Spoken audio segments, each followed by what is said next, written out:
ಇದ್ದಾಗ, ಅಧಿಕಾರದಲ್ಲಿದ್ದಾಗ ಒಂದು ಅವನ ಜೊತೆಗಿರುವಂಥವರು ಅಥವಾ ಅವನ ಸಮುದಾಯಕ್ಕೆ ಸೇರಿದಂತ ಇವತ್ತೆಲ್ಲ ಮಠ ಮಂದಿರಗಳು, ಸ್ವಾಮೀಜಿಗಳು, ಸನ್ಯಾಸಿಗಳು ಬೇಕಾದಷ್ಟು ಸಂಖ್ಯೆಯಲ್ಲಿದ್ದಾರೆ.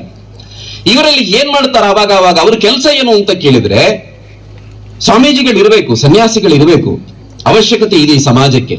ಆದ್ರೆ ಸ್ವಾಮೀಜಿಗಳು ಅಂತಂದ್ರೆ ಅವ್ರ ಕೆಲಸ ಏನು? ಯಾರೋ ತನ್ನ ಸಮುದಾಯದವನಿಗೆ ಎಲ್ಲೋ ಮಂತ್ರಿ ಪಟ್ಟ ಸಿಕ್ಕಿಲ್ಲ ಅಂದಾಗ ಬೀದಿಗೆ ಬಂದು ಪ್ರತಿಭಟನೆ ಮಾಡುವವನು ಅವನು ಸನ್ಯಾಸಿ ಅಲ್ಲ. ಅವನು ಕಾವಿಗೆ ಅವಮಾನ ಮಾಡ್ತಾ ಇದ್ದಾನ ಅವನು.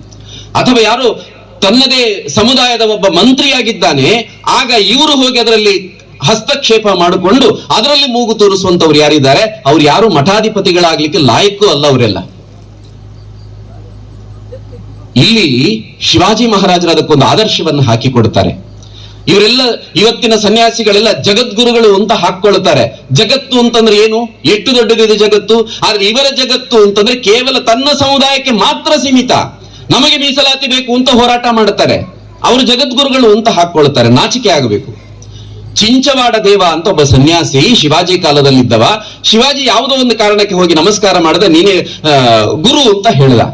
ಇವನಿಗದು ಅಹಂಕಾರ ಬಂತು, ತಲೆಗೆ ಅಹಂಕಾರ ಬಂತು. ಶಿವಾಜಿನೇ ನನಗೆ ನಮಸ್ಕಾರ ಮಾಡಿದ್ದಾನೆ. ಇವನು ಏನ್ ಮಾಡಿದ, ಮಠದಲ್ಲಿ ಕೂತ್ಕೊಂಡು ಎಲ್ಲ ಅಲ್ಲಿರುವಂತಹ ರೈತರಿಗೆಲ್ಲ ಹೇಳಿದ, ದಿನಕ್ಕೆ ಇಂದಿಷ್ಟು ದವಸ ಧಾನ್ಯಗಳು, ತರಕಾರಿಗಳು ಎಲ್ಲದನ್ನ ತಂದು ಕೊಡಬೇಕು ಅಂತ ಹೇಳಲಿಕ್ಕೆ ಪ್ರಾರಂಭ ಮಾಡಿದ. ಅದ್ರ ಜೊತೆಗೆ ಎಲ್ಲ ರಾಜಕಾರಣದಲ್ಲಿ ಹಸ್ತಕ್ಷೇಪ ಮಾಡ್ಲಿಕ್ಕೆ ಶುರು ಮಾಡಿದ. ಒಂದು ಘಟನೆ ನಡೆಯಿತು. ಗೌರವ ಮತ್ತು ಗಾಡ್ಸಿ ಅಂತ ಇಬ್ಬರು ಅಣ್ಣ ತಮ್ಮಂದ್ರಿಬ್ರು, ಅವರು ಯಾವುದೋ ಒಂದು ಅವರ ಆಸ್ತಿಯ ವಿಚಾರಕ್ಕೆ ಅಲ್ಲಿ ಜಗಳವಾದಾಗ ಇವನಿಗೆ, ಈ ಚಿಂಚವಾಡ ದೇವನಿಗೆ ಅಲ್ಲಿ ಗಾಡ್ಸಿ ತುಂಬಾ ಆತ್ಮೀಯ. ಆದ್ರೆ ಅಲ್ಲಿ ಅನ್ಯಾಯ ಮಾಡಿದವನು ಗಾಡ್ಸಿಯೇ. ಆದ್ರೆ ಇವನಲ್ಲಿ ಹೋಗಿ ಕೂತ್ಕೊಳ್ತಾನೆ, ನ್ಯಾಯ ತೀರ್ಮಾನ ಮಾಡ್ತಾನೆ. ಗಾಡ್ಸಿ ಎಲ್ಲ ಗೌರವನದ್ದೇ ತಪ್ಪು ಅಂತ ಅವನನ್ನು ಜೈಲಿಗೆ ಕಳಿಸ್ತಾನೆ. ಶಿವಾಜಿಗೆ ಗೊತ್ತಾಯ್ತು. ಶಿವಾಜಿ ತಕ್ಷಣ ಬಂದು ಗೌರವನಲ್ಲಿಂದ ಬಿಡುಗಡೆ ಮಾಡಿ ಚಿಂಚವಾಡ ದೇವನಿಗೆ ಇಡೀ ಸ್ವರಾಜ್ಯದ ಜನರ ಮುಂದೆ ಹೇಳ್ತಾನೆ, ಇವರು ಯಾವುದೇ ಕಾರಣಕ್ಕೆ ನೀವು ಇಲ್ಲಿನ ಸ್ವರಾಜ್ಯದ ಆಡಳಿತದಲ್ಲಿ ನೀವು ಯಾವುದೇ ಕಾರಣಕ್ಕೆ ಹಸ್ತಕ್ಷೇಪ ಮಾಡುವ ಹಾಗಿಲ್ಲ. ಮತ್ತು ಯಾವ ರೈತರಾಗಲಿ ಇತ್ಯಾದಿ ಯಾರೂ ಕೂಡ ಇವರಿಗೆ ಯಾವುದೇ ದವಸ ಧಾನ್ಯಗಳನ್ನು ತಂದು ಕೊಡುವ ಹಾಗಿಲ್ಲ ಅಂತ ಹೇಳಿ ಅವರಿಗೆ ಸನ್ಯಾಸಿಗಳ ರೀತಿಯೇ ಇರಬೇಕು ಅಂತ ಶಿವಾಜಿ ಮಹಾರಾಜರು ತೋರಿಸ್ಕೊಟ್ರು. ಅದನ್ನ ಇವತ್ತಿನ ನಾಯಕರುಗಳು ಸ್ವಲ್ಪ ಅದನ್ನ ಆ ರೀತಿ ಯೋಚನೆ ಮಾಡಬೇಕಂತ ಅವಶ್ಯಕತೆ ಇದೆ.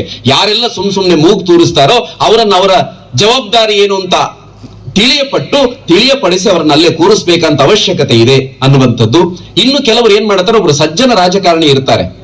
ಆದ್ರೆ ಈ ರೀತಿ ಸಜ್ಜನ ರಾಜಕಾರಣಿ ಇದ್ದಾಗ ಅವರಿಗೆ ಸಮಸ್ಯೆ ಆಗೋದು ಯಾರಿಂದ ಕೇಳಿದ್ರೆ, ಅವರ ಮಗನಿಂದ ಅಥವಾ ಪತ್ನಿಯಿಂದ ಅಥವಾ ಗೆಳೆಯರಿಂದ, ಈ ತರ ಯಾರಿಂದಲೋ ಒಟ್ಟವರ ಜೊತೆಗಾರರ ಕಾರಣಕ್ಕೋಸ್ಕರ ಅಲ್ಲಿ ಸಮಸ್ಯೆಗಳಾಗತ್ತೆ. ತುಂಬಾ ಜನ ಇವತ್ತಿಗೂ ಕೆಲವು ಸಜ್ಜನ ರಾಜಕಾರಣಿಗಳು ಅವರ ಹೆಸರು ಕೆಡಿಸಿಕೊಂಡಿದ್ರೆ ಅದಕ್ಕೆ ಅವರ ಮಗನೋ ಇನ್ಯಾರೋ ಕಾರಣ ಆಗಿರ್ತಾರೆ.